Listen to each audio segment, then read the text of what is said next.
in our traditional Aboriginal ways. We sit and we talk and we show, we listen and we learn, both the student and the teacher. We learn in a holistic manner. All the pieces are not separate. Everything is connected and tied together as one, just like those pieces of our button blanket. Each separate piece on our button blanket on its own is just a piece. Material, just a single button, just a loose piece of thread. When we take all those pieces as the artist and sew them together, we are becoming one with the material, the buttons, and the thread. There is no piece of the creation being more important or more superior than another. It takes all the pieces together to create the story being told. As you're here at Yorkson, all of this knowledge that you're gathering, it's now yours, and it's your responsibility to pass it on. So you can pass this knowledge on to your parents, to your friends, to your siblings, and especially the new students that are coming into Yorkson that will see this blanket hanging in the front foyer. You will be the knowledge keepers of the story of this blanket. Now, I designed the blanket with the wolf design because we are Stakaya. Stakaya. And when you say that we're the wolf pack here, it brings to mind a sense of community. And that's what I really feel here at Yorkson, this large sense of community. And that's what's represented on the blanket with the wolf.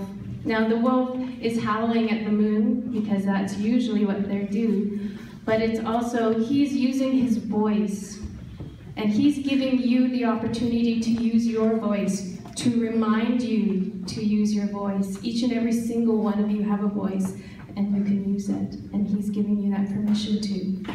On the sides of the blanket, I have decorated it in stars. And the stars are a representation of all of you students that are here at Yorkson, but not just you, the other students that are going to be coming as you guys move on, the other students that come. And every single star in the night sky has a spot to be, a space to be. And every single one of you have that as well. And every single star shines, just like every single one of you do. And that's a reminder for you that's what that means for you. On the top of the blanket, there's rays, and these are the rays of the moon. And if you look in the night sky when you have that full moon, it lights up the whole sky and it touches everything, everything on earth, everything in the sky. And that's the rays of the Yorkson, of our Yorkson community. After you move on up into high school and maybe post-secondary, and as we go out into the community, Yorkson's going to be a part of that community and a part of sharing that knowledge and things that you've learned here at Yorkson Creek. And that's about one hand forward and one hand back. So this is your knowledge, and this is your button blanket, and I raise my hands to all of you students that listened to my stories and asked all those fabulous questions as I was in your classroom and sewed on all of the buttons, because I don't think I could have done it all by myself, that's for sure. Today is really important for me as an Aboriginal woman. On the weekend I got to celebrate my nan's 95th birthday. She turned 95. And I got to sit with my elders, and I got to watch my elders sing their songs and dance. They were never allowed to do that. My children danced and they drummed, and I was never allowed to do that. So I'm so thankful that we are here today and that we are making this difference. All of you that now know this history is yours to share and to pass along. One hand forward and one hand back. And it just makes me so happy and my heart so full that you guys all allowed me to come in and share and talk with you. And I'm really thankful for today. I think it's my first time.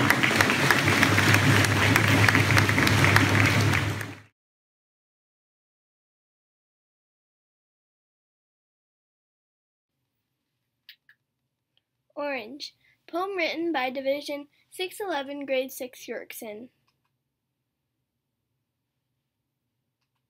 Orange is the bonfire that glows, with sparks dying in the black sky on the last night with family, burning with a deep but temporary glow.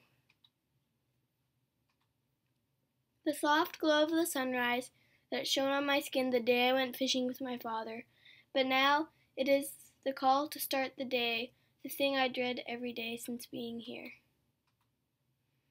Orange is the color of hope, pride, and faith. The sound of the drums in the night, it used to touch community hearts and make everything right. Drums drumming, the sharing, the loving, in every potlatch ceremony there is. But now the calls and the cries come from the parents, that, if you take the time to listen, you can still hear. The news went from ear to ear, silenced only by the smoke, thick and dense, choking away their tears. Orange is the property taken improperly. The shirt she called her very own. She took it with her when she was taken from her home. That shirt was taken on her very first day, but it wasn't the only thing taken away. Orange is the rights taken away. They stayed away day after day.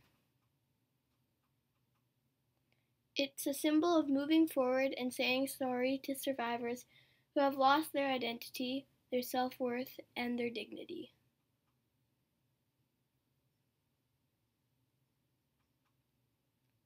Orange is the hope and faith of the children of residential schools. It is a symbol to remind us what happened. The color of forgiveness that they gave us, the hand to the future, I call it, sadness leaving and happiness coming, hopeful happiness to stay forever. Orange is the sound of the future rising from the past. Orange is the future, orange is the past, one hand forward, one hand back. But what next big symbol will come last? Orange is remembering dark times as we try to make it bright again. A pride, a feeling inside, something that died. One hand forward, one hand back, they are asked to forgive, but can they forget? The future of forgiveness, it starts with us. Orange is moving forward, the story of a part of you, to tell the truth, to reconcile, and restore it new, and having your apologies accepted. May we never forget what happened to the Aboriginal children, and may they someday find it in their hearts to forgive us.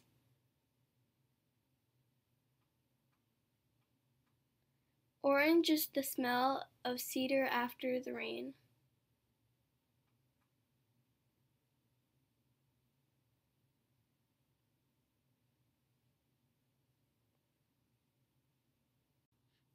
The story doesn't end there. There is more to this new journey as we walk towards reconciliation. Reconciliation is not an end goal, but a process that we all must go through. Each human being has been impacted by colonization in different ways, and our blanket shows us that. Through the thread that we use to sew it together, colonization might not look visible from a distance looking at our blanket, but if we look closely at it, we can see the thread that goes through each student. Our Aboriginal culture has been changed forever from colonization. It will not be able to go back to true, untouched ways of knowings and teachings because it's been infected by the Eurocentric colonization. The thread that ties it all together still holds that. Our Aboriginal people have lost their land, their culture, their voice, their dignity, their population, and their health and well-being. And it is our job as Aboriginal educators to bring the history to the table, bring the discomfort of the past to light. We need to share the stories of the past in order for us as a culture and a country to move forward. The impact of residential school and the barbaric laws have almost decimated our people. It has become our ethical responsibility as educators to teach a history that balances both the Aboriginal experience and the colonial settlers' experience. It is also about how we frame that history. When we speak of the history of residential schools, we need to talk, we can't talk in a voice where the settlers were trying to improve the way of life for the Aboriginal people. We are provoking sympathy towards the colonizers so that we can forgive them.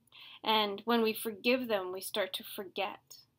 By remembering the horrific actions of the colonizers, trying to remove the Indian from the child, we will hold it as remembering this wrong so it never happens again. Being sick in our relationship is our relationships to our surroundings. We need to create new bonds and new relationships in order for us to become better. The space needs to be opened up for the intercultural sharings to make a place in the spirit of coexistence and mutual respect. It is not to decolonize our system, but to reconstruct our system with many new epistemologies to make us whole.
Just like the pieces of our blanket, all being separate pieces on their own, just scattered pieces, until the artist and the students use the tools and the pieces to create a bigger picture. A piece of art that has taken time to be drawn, to be sewn, to be cut, and to be put together. The people that came together to put it together have now become a piece of that art piece as well. We all work together as a team, holistically, working towards a larger picture. We all need to take all of these pieces of our education systems and epistemologies and try to weave them together into the larger design. We need to move forward in knowing that education takes time Just as you would learn from your elders in your Aboriginal culture, you sit with them, you share with them, you listen, and over time you start to know their stories, know their ways, and in time you will be able to pass on the knowledge, one hand forward, one hand back. Perhaps this is a start towards the hybrid epistemological spaces that will enable the first steps for collective healing of the soul wound.